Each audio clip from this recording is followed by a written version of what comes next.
The spring draft, a summary following the major gathering of the country's democratic forces. The national treasure. Strategic assets of the state apparently require better management solutions. The customs union.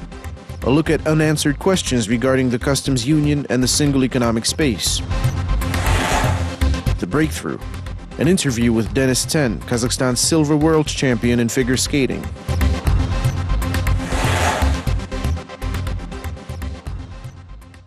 Vlast KZ на канале kplus. Hello, I am Asylbek Abdulov and you are watching Vlast KZ on KpLus. The spring gathering of Kazakhstan's democratic opposition became one of the most discussed topics of the past week when, on March 16th, the country's democratic forces met with a view to set up a nationwide referendum. The event was attended by delegates representing the entire state, with 30 participants from each region and 500 people in total present. The authorities' reaction came through out-of-staff political scientists and bloggers. As expected, these comments were mocking in nature, as well as predictably skeptical and ironic. The democratic opposition, in turn, seemed to enjoy the general mood of enthusiasm. Quote, "The gathering was held despite severe pressure from the government," unquote, said the organizing committee, aiming to start collecting signatures next.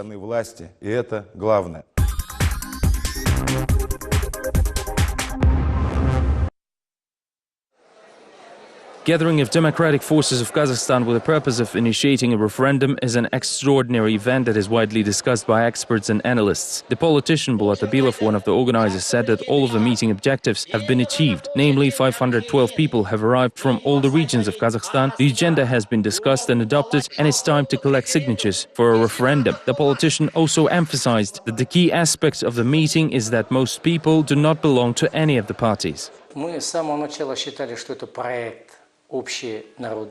We believed from the very start that it was a nationwide and civil project. None of the parties said that it was promoting it. This is a gathering of concerned and democratically spirited citizens and patriots, the people who believe that those initiatives are vital and they want to get the message across to the government and tell them that it made a mistake. Zauresh Batalova, the author of a referendum idea, says that all legal aspects have been followed. The questions put to a referendum comply with the constitution. The quorum was present. All protocols have been drawn up correctly. But despite all that, there is no confidence that the public referendum will be held. Increasing number of negative comments on the internet is a clear indication of that, says Batalova.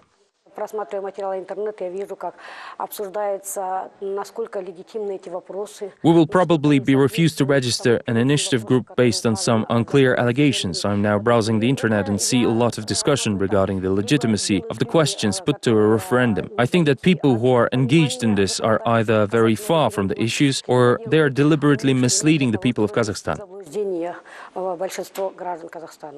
The Akorda response to a referendum initiative was rather fast, and not only in social networks but also from political analysts committed to the government. They took the possible referendum idea with a bit of irony. The opposition is not thinking ahead, they just have the obsessive idea of a referendum. However, they do not think who will be in charge of all the election committees and when the referendum will be actually held. Mukhtar Tayjan, the member of the organization committee, assesses the chances of a referendum 50-50. He believes that a group of people who initiated the idea will not succeed on their own. In the long run, people will be those taking the decision, primarily the youth. The number of young adults present at the meeting was very low, and if youth is not interested in politics, the country has no future. Politics means people engaged in the destiny of the country, and if young adults are not engaged in politics, the country has no future.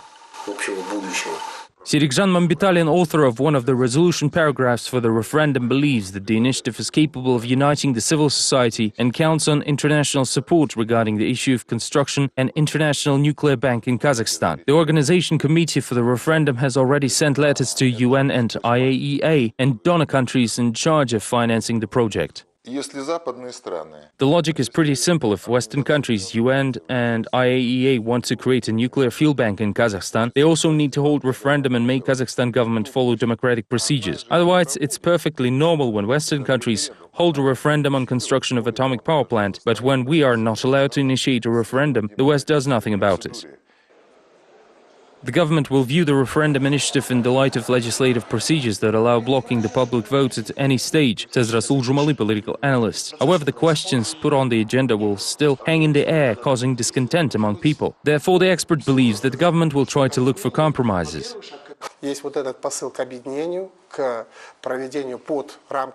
We can see a call for unification and enlightenment among the people. This is perhaps convenient for the government, especially considering the past 6 months, when the government realized that changes need to be made.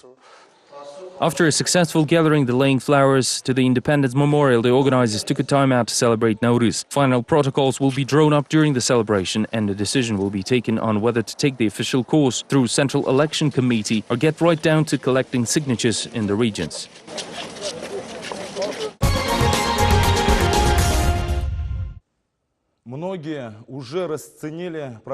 Many have already proclaimed the gathering and the efforts to hold a referendum as the first major opposition project since the democratic choice of Kazakhstan back in early 2000 and the movement for fair Kazakhstan in 2005. 500,000 people representing all regions of Kazakhstan attended the meeting, and despite constant pressure from the authorities, the event was indeed a success. The leaders behind the country's democratic forces say that the initiative is getting just the right momentum, and it looks like the referendum project gives the opposition new meaning and content necessary for its action plan. Indeed, it seems that said plan is in fact taking shape. For instance, several new opposition faces were introduced at the meeting, like Marat Januzakov, the new leader of the banned party Alga. His speech, The National Treasure, was one of the highlights of the event.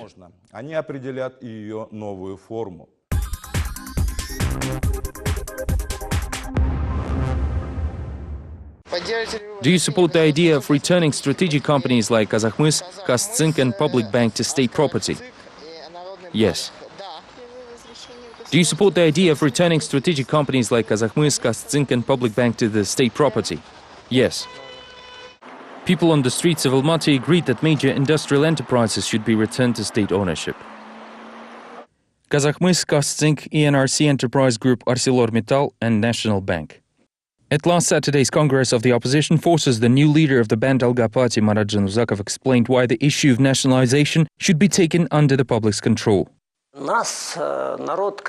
the people of Kazakhstan, were robbed 3 times. First, strategic enterprises were sold for pennies, then taxes were underpaid for years, and then, closer to our times, the state began buying them out at market prices. From Januzakov's report, National Fortune, closed fraudulent privatization of the 90s, closed fraudulent nationalization post-2008.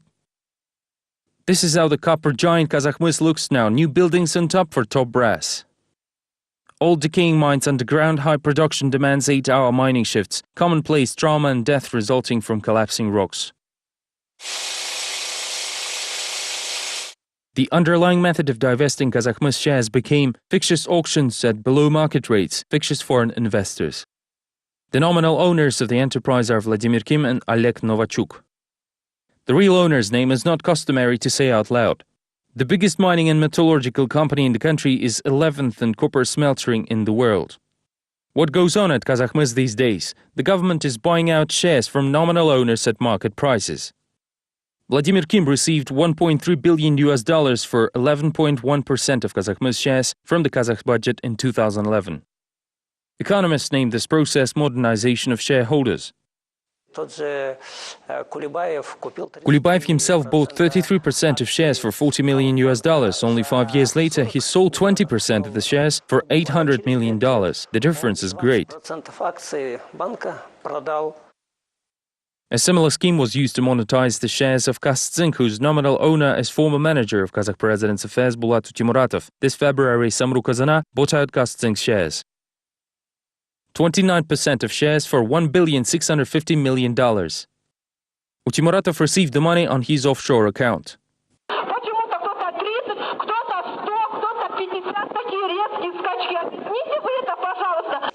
This is the town of Hromtau, where 2 years ago several hundred laborers rooted in support of better working conditions and higher wages. The mining and processing plant and the biggest chrome deposit belongs to ENRC.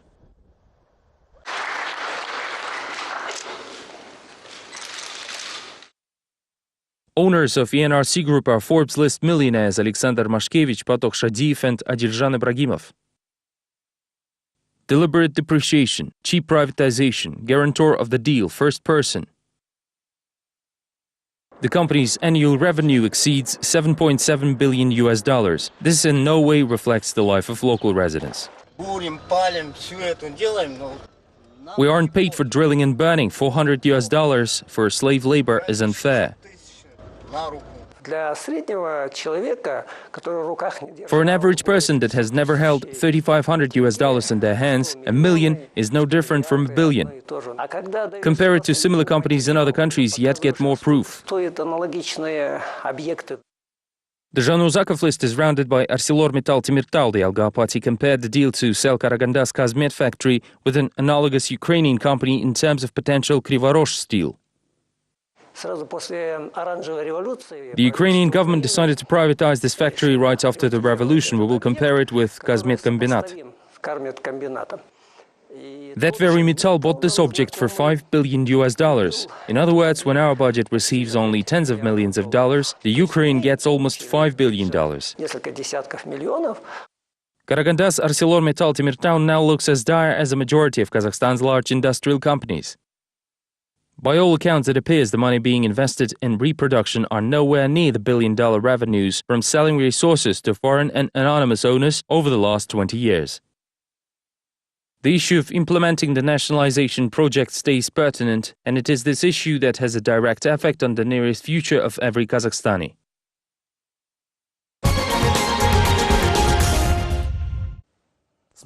Next on Vlast KZ. The Customs Union. A look at unanswered questions regarding the Customs Union and the single economic space. The Breakthrough. An interview with Denis Ten, Kazakhstan's silver world champion in figure skating.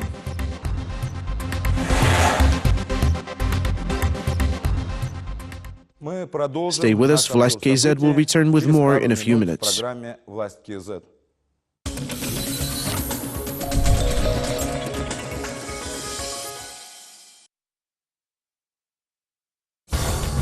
Главные события в Казахстане. Достоверные факты. Эксклюзивные комментарии. Читайте в Казахстане информационно-аналитический портал «Республика». Чтобы обойти блокировки, воспользуйтесь доменом respublicas.info.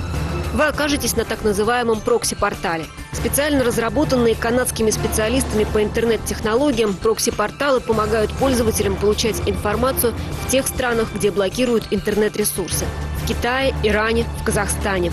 Вы принимаете условия использования системы и попадаете на страницу информационно-аналитического портала «Республика». Материалы интернет-портала также доступны пользователям всемирной сети Facebook. facebook.com/respublica.kaz. Если вы хотите поделиться информацией, вам есть что рассказать, звоните в редакцию «Республики». Наши телефоны в Казахстане +7 727 273 92 95, в Москве +7 495 621 87 03. Новости Казахстана на казахском языке смотрите в 21:00 и далее каждый нечетный час.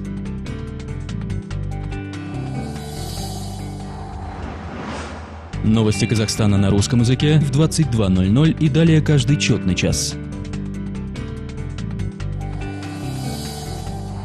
Новости Казахстана на английском языке смотрите в 16:30, 17:30, 18:30 и 19:30 со вторника по субботу. Время Астаны.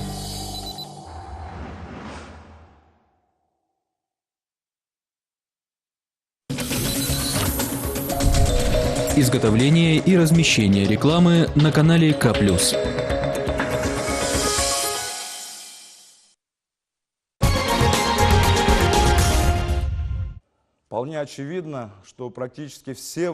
It is obvious that almost all the questions selected for the referendum will never be approved by the country's authorities, since some of them deliberately contradict Kazakhstan's legislation, namely the law on constitutional referendum from November 2nd, 1995. Its Article 3 says that national referendum agenda cannot feature questions regarding the, quote, appointment, election, and dismissal of officials under the authority of the president, parliament chambers, government, etc., with the obligations arising from the state's international treaties and policies, end quote.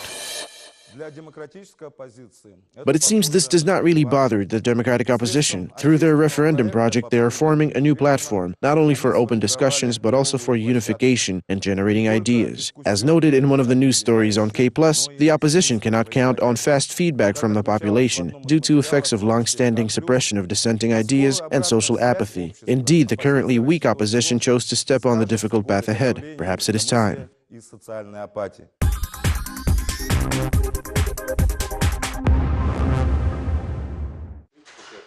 Businessman Maral Tampiv has personally experienced all of the economic disadvantages of the customs union. He's been involved with construction materials for nearly 20 years. He was importing tiles from Spain, Italy and the Czech Republic. However, upon accession of Kazakhstan to the customs union due to increased customs duties, he switched to importing the products from Russia and Belarus. According to Maral Tampiv, businessmen of Kazakhstan are in a very disadvantageous situation. All these years, the business has been in a survival mode without leasing, soft loans and government subsidies. In fact, many have joined the customs union only on paper.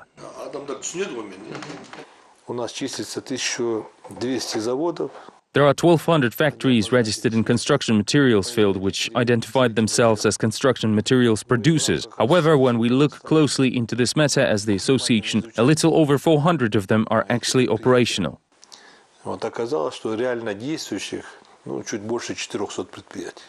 According to the businessman, over the last year the government finally started to understand the issue of real support of domestic manufacturers. Some officials mentioned the disadvantages of the customs union. Later, different state programs occurred as well.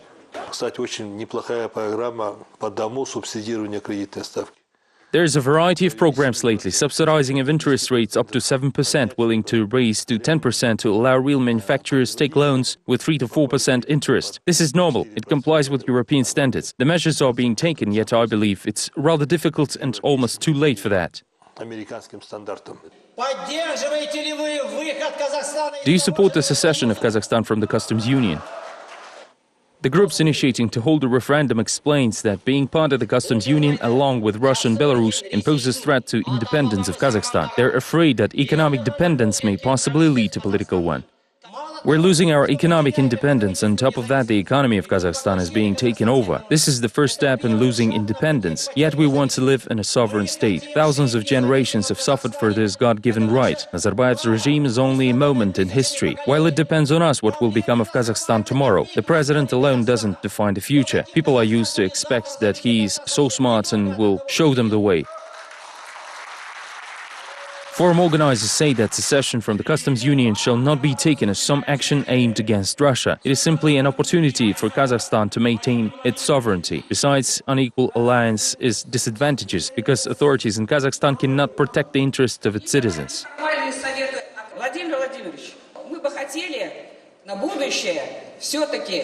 Mr. Putin certainly would like to integrate with the world in years to come. However, it must be the better world. These days, Russia isn't the best country in terms of political regime. It's also totalitarian, as in Kazakhstan. Hence the violation of rights, oppression of opposition, corruption and high poverty rates. Therefore, Kazakhstan might as well integrate with the countries that are better off in this sense. No hard feelings, but this is our right indeed.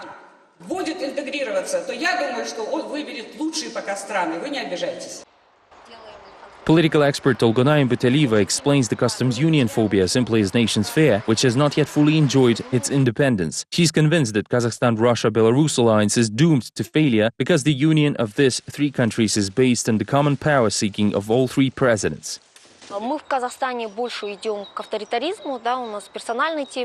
Belarus is a totalitarian country of some sort, with great deal of Soviet ways. I believe it hasn't changed much since the union collapsed, whereas in Kazakhstan it's rather an authoritarianism, the personal type of political regime. Same as in Russia, yet the parties have a little more political importance there. Therefore, I'm convinced that we're not talking about democracy or some kind of democratic rules here. Many countries decide important issues, including the involvement with international unions, through a referendum. For instance, Norway twice held a referendum prior to joining the EU. Unfortunately, people of Kazakhstan are not likely to solve the fate of their country the same way. By law, ordinary citizens cannot influence the international treaty making or its termination. Only one man in Kazakhstan is privileged to do so.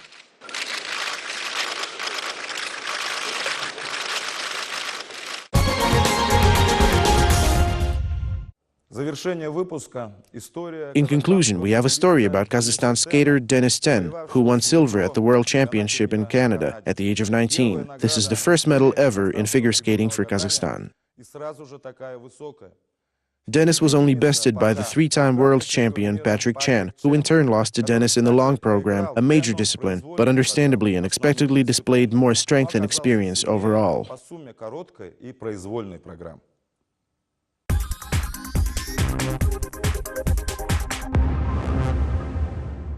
Ho l'impressione che la medaglia di Ten si stia avvicinando. Bellissimo. Non so di quale colore, ma Standing ovation, ecstatic applause and this touching kiss. Denis Ten, 19-year-old figure skater from Almaty, has just won a silver medal in the World Championship. First time in the history of independent Kazakhstan and first time in his life. It's a dream come true.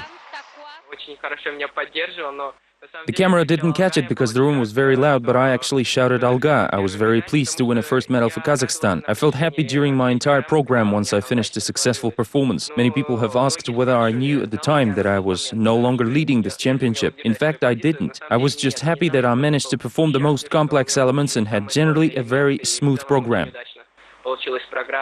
Later, many experts mentioned that Ten should have been the actual gold medalist. The figure skater from Kazakhstan was leading after his short program and flawless complex free skate program. But in the end, he became second to his Canadian competitor Patrick Chan, who happened to fall 3 times during his performance.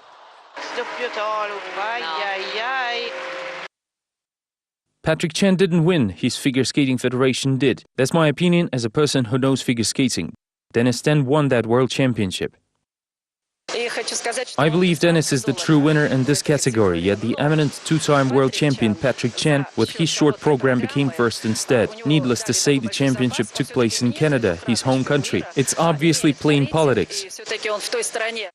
Sirena Yugay goes through her grandson's childhood photos. The silver medalist is supposed to be home by next week. This is little Denis in front of the computer, something him and his elder brother always used to fight for. This is another photo of him making faces. This woman knows all that is to know about this sports celebrity. Once we barely learned to talk, he said, "Grandma, I'm very angry when I'm hungry." I told him that I'll never keep him hungry then, and he smiled. Denis started ice skating when he was just 4 years old. At first he trained himself on the skating rinks in one of the malls and then trained in sports center located in the mountain range 60 kilometers away from the city. In addition to figure skating, Denis was also playing football, training karate, drawing and singing in the choir. When I first saw Denis, I immediately realized that he was an extraordinary boy. He was very artistic and hard-working. His mother couldn't pull him away from the skating rinks until he would master certain elements. At age 9, searching for improvement, Denis Ten goes to Moscow and then to US. At age 12, he wins the championship of Kazakhstan. Later, when turned 15, he won 2 licenses for Olympics in Vancouver. He became a champion of the 7th Asian Winter Games at age 17. Most of his early victories were earned despite the lack of base and funding and endless intrigues of his rivals. Now that Denis has already achieved a lot, his family may freely speak up. This is exactly what caused him to leave the country. The grandmother of Denis is still not happy that her grandson lives on the other side of the world. We didn't want him to become a figure skater because it's such a dangerous sport. Due to lack of opportunities, he ended up abroad like other figure skaters. 7-year-old Bogdana goes to figure skating classes 5 times a week. The girl's schedule is very tight as she has the school in the morning, and then she's got an hour for lunch and homework. At 3 p.m. she already has to be at the rink. The family returns home only in the evening. I do this only because my child is into it. No parent would want to be here in this cold temperature if it wasn't for the interest of their children. 8-year-old Yasmina from Astana has a similar schedule. She's been training for 3 years already. So far, she hasn't developed the ambitions to become world famous. She does ice skating rather for herself. The girl has her ups and downs, yet she already knows the price of the dreams. My ice skates cost $660. Yeah, these aren't the most expensive ice skates. There are ones with golden blades, but they cost lots more. Yasmina's mother, Madina Amirbekova, admits that daughter's hobby really hits the family pocket. She says that the most beautiful sport happened to be the most costly as well. Decent professional ice skates cost about $660, plus another $300 for a tracksuit with the skirt and the tights, while the tracksuit without skirts would cost $400. We cover the traveling expenses to go to international and local competitions ourselves. In fact, we have to pay the coach. Basically, this sport in Kazakhstan is only sponsored by the parents. There are no other sponsors, no interested parties to develop this sport. There isn't enough international standard skating rinks in Almaty, say the experts. While the entry fee to existing few costs $6 per hour, there are usually about 30 children skating during the day class. It is hard to say whether this crowd would allow for some of the kids to grow into the individual athletes. The only standard skating rink we have is called Olympic, yet unfortunately it is occupied by hockey players, so we have to drive 60 kilometers away from the city to skate in Akbulak, or at times we skate here in Luxor. Ручки натянула сразу. Пальцы. Стоять. Толчок. The ultramodel Allow complex in Astana has one of the fastest ice rinks in the world. The ice has several stages of treatment. It costs thousands of dollars daily to maintain the rink. The complex has a free figure skating club with a total of about 200 children. However, there are not enough coaches. It would be explained by the average salary of $280 with all the related trainings at their own expense. I went to a seminar in Omsk which offered a workshop on refereeing and coaching organized by Russian experts. I obviously had to cover all expenses myself as a coach and a person of enthusiasm. Hence the thousands of contracts signed with foreign countries with local staff leaving to train foreign champions, while those who stay in the country resort to business field, which is also very disadvantageous for the sport in general. According to honored coach Mei Huan, it will take the consolidation of state and private sponsors to grow another talent like Dennis Ten in Kazakhstan. It takes 10 to 15 years to prepare the athlete, working 5 to 8 hours every day. Besides, he needs to eat, he needs the clothing, he needs to travel to various competitions and so on. Keep that in mind. Therefore, as parents, we want to establish a fund to attract sponsors because there are so many talented children. In the meantime, Dennis also wants to help the figure skating beginners. He is seriously considering the idea to start his own school in Kazakhstan. Moreover, to set the records straight, Dennis then finally made a statement saying that he will always remain a citizen of Kazakhstan. In the future, I only see myself in Kazakhstan. It's very inappropriate to ask me whether I'm going to change my Kazakh citizenship or any other questions of that sort. Returning from Canada, Dennis will be preparing for the Olympic Games in Sochi. This time, Kazakhstani athlete is very likely to become a gold medalist in this non-Kazakh sport.